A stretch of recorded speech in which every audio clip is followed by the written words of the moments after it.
More people than ever are taking guns to airports, including Denver International Airport, and almost 90% of them were loaded. Our Kennedy Cook is at the airport right now, and Kennedy, DIA is among the top spots for guns being confiscated. Just how many guns did TSA get there?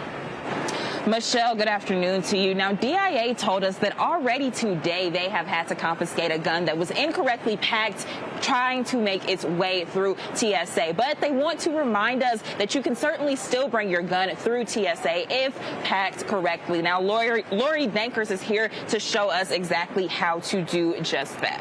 Right. If you're traveling with a firearm, we ask you to follow a few simple steps. One is remove the firearm from the magazine from the firearm. Make sure that it's unloaded. All the ammunition is not anywhere near that. Put it in its original packaging. You're going to place that in the case. This is the best type of case that has sort of the styrofoam cutouts. You're going to close that hard-sided case, and you're going to put a non-TSA approved lock on here, because the only person who should have access to this, of course, is the owner of the firearm itself. We don't want to get in there and pry the case open, have someone else get the firearm. Lock that up.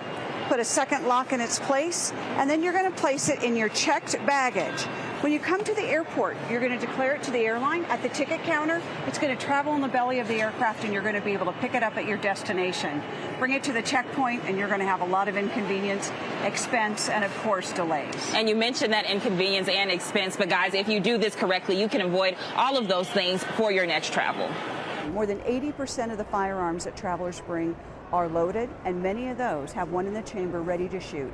And so we want that to stop. We want these firearms in the checked luggage, because if you pack them properly, you check them with the airline, you're going to pick up your firearm at the destination and be on your way. It's when you bring it to the checkpoint that you're going to find a massive amount of inconvenience and expense.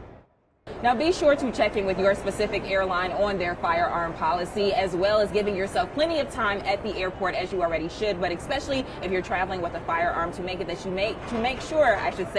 you make it to your destination safely and on time. At DIA, Kennedy Cook, covering Colorado First.